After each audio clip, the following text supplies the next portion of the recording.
Hello, Matujimer, and you're watching Hornbill TV's newsroom.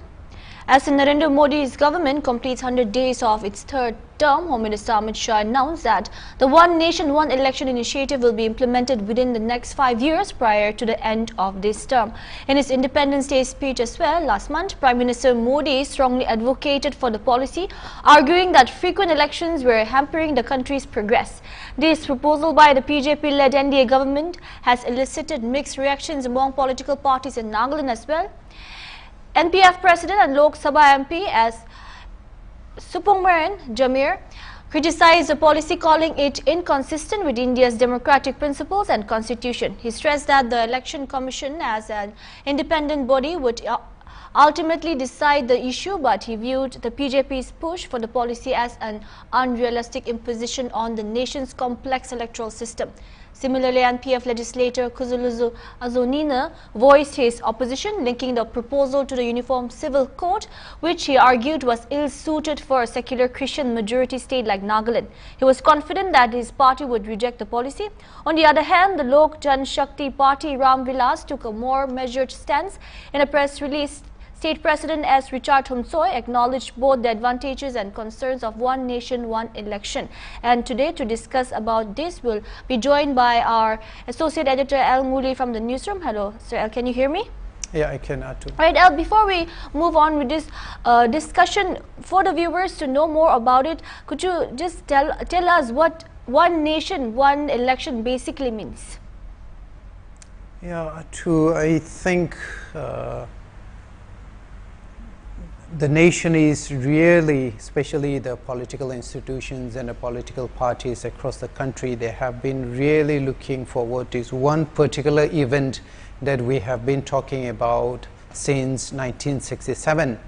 So, one nation, one vote is basically a proposal of the BJP government to synchronize all the state and union parliamentary elections and to conduct them at a specific time, maybe in a one day or in phases, but within a single season period. So this was proposed way back, simultaneous elections across the country were being held till 1967 or two. Okay. And actually it was only during 1968 and 69 that the government decided that simultaneous elections is not feasible for a country like India. Now we have almost 120 crore people, and imagine the logistical challenges that will go into organize a singular elections for all the state and union parliamentary elections. So 1968 and 9 was were the years that the government decided this is too heavy for a country like India, and that also gave an opportunity for the political parties who were resisting that idea to tell the center that, see, now that in 68 and 69 many state assemblies were dissolved prematurely. So that was the reason why we stopped having simultaneous elections across India from 1967.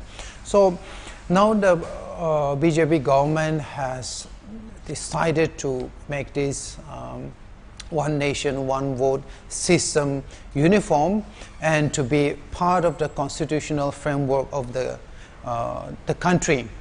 So they proposed this, and especially Prime Minister Narendra Modi, ever since he was the Chief Minister of Gujarat, he has been advocating this to be held. And yes, it is. The idea is simply to have simultaneous elections across the country. Okay, so what constitutional amendments would be required to implement the one nation, one election proposal then? A lot, and that is exactly the reason why I brought in a note here. It is not simply something that can be achieved by an executive order. It is not something that can be achieved by a constitutional sitting in the parliament. There are a lot of complexities involved if at all the government decides to really start implementing this. Especially, it is not so much about the logistical challenges Atu. It is mostly to do with the changes that will require in the Constitution of India, one of the most elaborate and perhaps the biggest constitutional book in the world. So there are a lot of legislative tools that they are going to employ, and they are going to have to make a lot of amendments, and I will read out some of them, just some of them. So these are the changes that will be required in the Constitution of India if the government decides to go ahead with one nation, one vote. Article 83. So this article pertains to the Lok Sabha tenure. So in order for you to go ahead with one nation, one vote, you have to change the framework and the tenure framework of the state legislative assembly. So you will need amendments to align the terms of all the state assembly tenures, the years. You have to align it with the Lok Sabha elections. So that will be making a change to Article 83. Another is Article 85. So Article 85, as you know, it deals with the dissolution of the Lok Sabha. So in order for you to have simultaneous elections across the country, you will have to change how and when elections are to be called or summoned or conducted. And especially this will be required if during the time that one nation, one election system is on and some other state was required to be dissolved, then you need a change in Article 85. And then there is another. Now this is similar to Article 83. So similar to Article 83, Article 172 of the Constitution of India needs to be amended so that you address the duration of the state assemblies. So again, you have to synchronize the terms of the Lok Sabha, the tenure of the Lok Sabha with that of the state assemblies. So you have to make them similar. You have to align them both together at a particular and specific span of time here. Another change you have to make in the Constitution of India in case we have to implement one nation, one vote is Article 174. So this article covers the summons of the state legislative assemblies. So you need to establish some kind of a framework, a schedule. So you have to sit with the legislative assemblies or the leadership to come at an agreement when the election will be held. You have to schedule it because it is not like we are having some kind of a village council meeting. Right. It's like you just call up someone and, hey, I'm right now at home, come over with a VDB secretary and with a GP and come over to my house and let's meet tomorrow. It doesn't work like that. You are going to have conversations with legislative bodies across the state who are either in power or being dissolved or are engaged in some kind of legislative activity. So you need to sit together, all of you, and you have to schedule it according to Article 174. And another very important article that you need to be able to make changes in order for you to have simultaneous elections is Article 356. So Article 356 is something that we do not normally call in the country, and these are exceptions. Precedence rule. So Article 356 relates to the imposition of precedence rule in the states. So currently right now we don't have precedence rules. Of course we have the union territories that are practically de facto governed by the president, but right now we don't have precedent rule in the 28 states. So if we need a one nation, one vote system in place, you need to change Article 356. So you need changes to clarify how simultaneous elections would affect the state under precedence rule. So for instance, let's say we have decided to go ahead with one nation, one vote. Now somehow along the way, after we have elected a state body in some of the states, let's say Nagaland, we just had one nation, one vote. We had simultaneous elections with the center, and even in the state, we have already conducted elections. Now, our Chief Minister Nefirio is the head of the state, and suddenly some kind of a political upheaval comes up, Atu. Right. And then the center says, no, Nagaland is in trouble. We are going to impose president's rule, even though we had just the previous month conducted simultaneous elections and we have already set up the state leadership. So how are you going to deal with this? We have a president's rule now, so how is one nation, how is the one nation, one vote system going to explain and clarify the position of Nagaland, which is now which is under president's rule? So these are some of the changes that we need to make in the Constitution of India to be able to with some level of credibility, hold simultaneous elections across the country. And whatever you mentioned, those are just a few of the amendments that should be changed, but would you say that there will be a lot more? Yeah, there is a lot more. We have not talked about the logistic and the administrative changes that we have to make at the ground level, because when we talk of elections, we are not simply talking about electing people sitting there in the assemblies or in the parliament.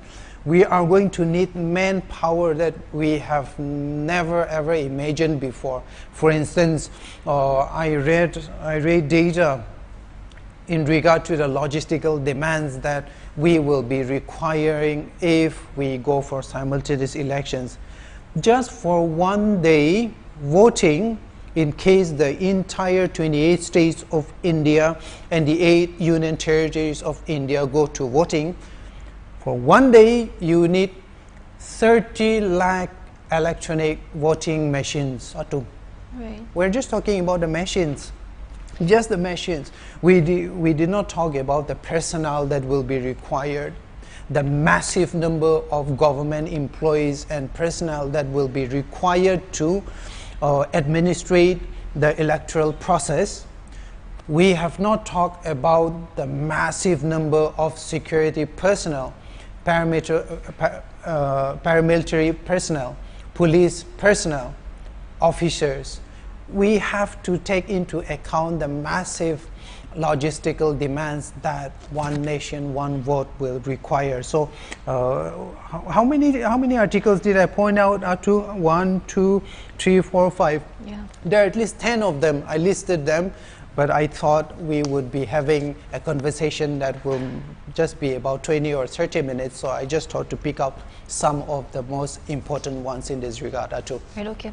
And then how would this proposal impact the federal structure of India, especially considering the autonomy of state governments here? I don't think if it will. I think it will, and what the opposition parties in India have been saying all this while, ever since the Narendra Modi government announced going for simultaneous elections across the country. They have been saying, and this is the heart of the argument for those who are opposing one nation, one vote. This is the heart of it. It is going to infringe upon the autonomy of the states. It is going to redesign the federal structure of the state legislative assemblies. So this is not this is not just one reason why the opposition parties are opposing. There are many other reasons, but this is the heart of it. They believe that if we are going to have simultaneous elections, then we are in the first place changing, modifying, and some political parties have even used the words destroy the federal autonomy that the states enjoy. So that's one of the reasons. And of course, similar to that argument about why the one nation, one vote system will affect the states, they believe that if we are going to have a structure where we have simultaneous elections across the country, it is going to start a tradition where there is centralization of power. Right. Now, because why are we holding elections together simultaneously across the country in the first place? It is because it is by the mandate of the parliament that we are going to hold. It is not because of the mandate of the state legislative constitutional frameworks. It is by the mandate of the center, and that itself says there will be centralization of power in the hands of the centralization of power in the hands of the central government. So the states feel, and the political parties in the opposition bench, they feel that this is actually a start to how the center would start infringing into the autonomy of the states. And the second is, if we're going to hold simultaneous elections, a lot of developmental process and activities will be disturbed too. Because when we plan development, we have state outlays, we have state budgets, we have budget sessions, we have yearly administrative outlays for every state, and all these do not run on a single time frame. I think Nagaland, after this tenure was elected, I think they had the budget season just about 3 months after the elections in Nagaland was conducted. But in Assam, they had already conducted 2 years ago. And for Jammu and Kashmir, which is going to elections today, they will have to sit for their budget sessions and to decide the developmental roadmap only maybe after 2 months, because the elections are being held now, today. Right. So we don't run on a single schedule. So if we are going to hold simultaneous elections, then the developmental workflow of 28 states across the country will be definitely affected. So that's also another reason why the opposition feels that one nation, one vote will be just another excuse for the central government to start breaking and infringing into the autonomy of the federal states in India. Right. So moving forward, what mechanisms would be needed to handle cases where state or national governments dissolve before their term ends? I think you have mentioned about this earlier also, but would you please let us know about it in details? This is going to need an answer straight out of at least 3-4 textbooks but let's just go a little bit into what simultaneous elections will demand from the states and from the center. Right. I think, if I'm not mistaken, during the Nagaland Legislative Assemblies this year, I think there were almost about 2 lakh, if I'm not mistaken. I have forgotten the exact number, but about 2 to 250 lakh security personnel, paramilitary personnel, state personnel, and government employees that were engaged solely in organizing the elections. Now India has more than 120 crore people. It's one of the most populous nations in the world. And we talked about how we will need, just for one day, we will need 30 lakh electronic voting machines. We did not talk about how many people will have to be engaged in this process if we are going to have simultaneous elections. We have not yet talked about the security personnel, the reshuffling that has to be done across literally lakhs and lakhs and lakhs of government administrative leaderships, from the village level to the subdivisional level to the government. And that is only for a single state. But if we are going to go across the entire 28 states, I don't know. My brain is not braining right now.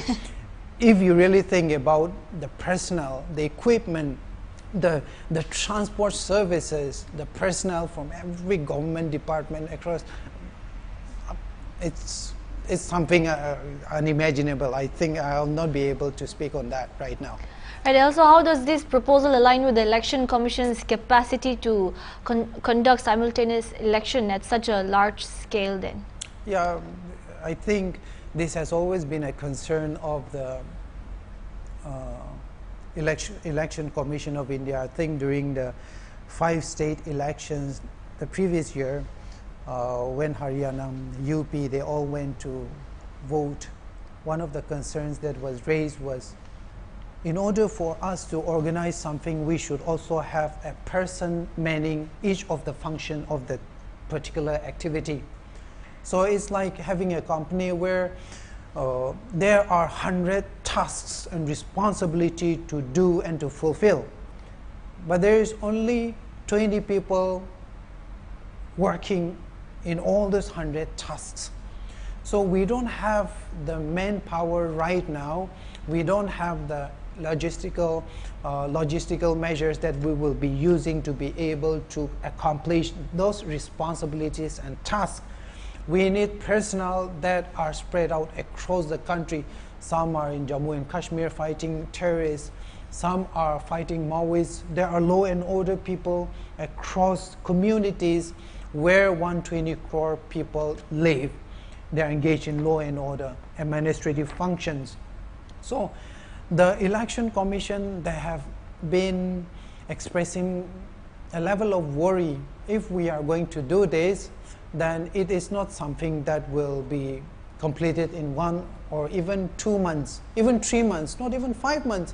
It will need at least, then I'm putting the word at least, 1 year to be able to complete at least 2 to 3 phases of elections in the country. So those are some of the concerns that the electoral authorities have been voicing. So on hindsight, I believe they are actually telling the government of India that before we go into the game, let's make sure that we have all the right players and the right number of people who will be engaged in that activity. Otherwise, let's wait a little while. That's what they have been expressing. Okay, sir, what are the political benefits and drawbacks for both national and regional parties under this system, and would regional issues be overshadowed by national campaigns then in this case? What do you think? I think one of the reasons why the opposition political parties have always been opposed to the idea of having simultaneous elections is, first thing, that the elections are going to infringe on the federal structure and the federal character and the federal autonomy of the states of India. First thing.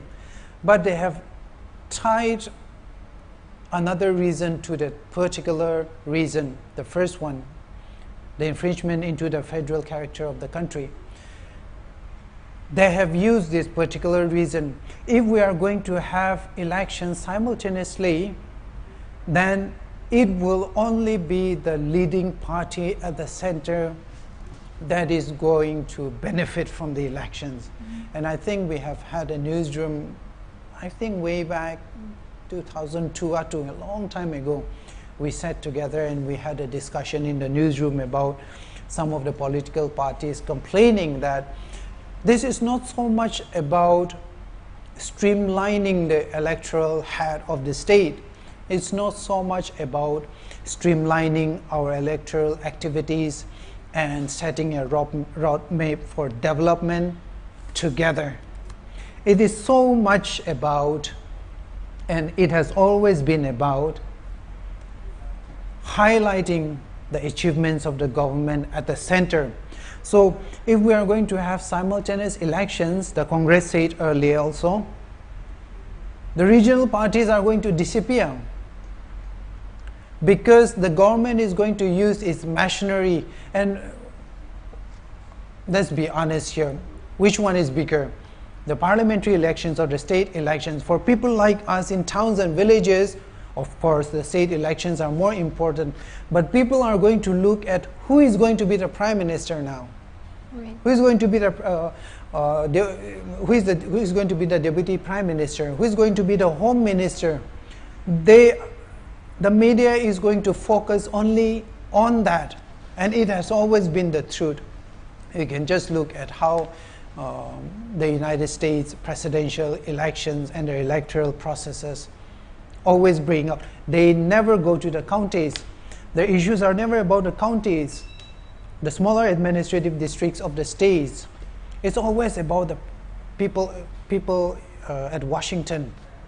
So if we're going to have elections simultaneously, nobody is going to remember the LJP or the NDPP or the NPF. Everyone is going to look who is going to be the next prime minister, who is going to be the home minister. So that is the reason why even the Congress, they feel no, they're going to take away a lot of electoral capital from the smaller state and regional parties if we're going to have elections simultaneously. So it will only benefit the central government, because this is the time that the media will focus only on the next prime minister or the next home minister, and they will focus only on the developmental pitches that they are going to pitch to the voters in this regard. So the opposition parties, they have been saying, no, let's not do this, because if you are the one ruling at the center, you are the one who is going to benefit, and the states are not going to benefit. The state issues are never going to come up on the face of television screens. It wouldn't come up in the newspapers. Right, and lastly, when it comes to election, of course, the voters, they are the most important. They play the most important part here. So how might one nation, one election influence voter behavior? And would voters consider national and state issues separately, or would one dominate their choices? Remember the last time we had our parliamentary elections, everyone felt that Dr. Chamben Muri would be the winner. But look at how it turned out. We cannot predict the choices and the direction a singular electoral activity will go, from which who will win, we don't know. Who the people are going to vote for, we don't know. But it has always been a fact that while India is a party-based democratic institution, they are never going to vote for the party. So we cannot predict that. First, they are always going to vote for the individual. And that is the reason why way back 1999, when people were talking about bringing the BJP to Nagaland, there were curses. People were praying across the state, saying that, oh, we are not going to let this party come into Nagaland because Nagaland is a Christian state. Now we have a government that is ruled by a partner that has the BJP in it too. So while we don't know what or who, which party or which individuals the people are going to vote for, or whether they are going to be concerned only with the state leadership or with the central leadership, and cult personality worship is very big in India. While we don't know that, we know that while we don't know the direction it will take, what we know is that the focus will always be on the central person, on the central government individuals. Like I said earlier, the focus will, especially for the media, nobody will be talking that much about the state. It will be only on the central government personality, especially the Prime Minister and the Home Minister, if we are going to elections simultaneously across the country. All right, thank you so much, Al. I think that's about all for today. Thank you so much for all your inputs. Thank you. That was our Associate Editor L. Muli from the newsroom discussing about the One Nation, One Election. As mentioned earlier, Home Minister Amit Shah had announced that the Prime Minister Modi-led government will be implementing the One Nation, One Election before the end of this term. And to know if this will be successful or not, I think we'll just have to wait and see. That's all we'll have for now. Keep watching Hornbill TV.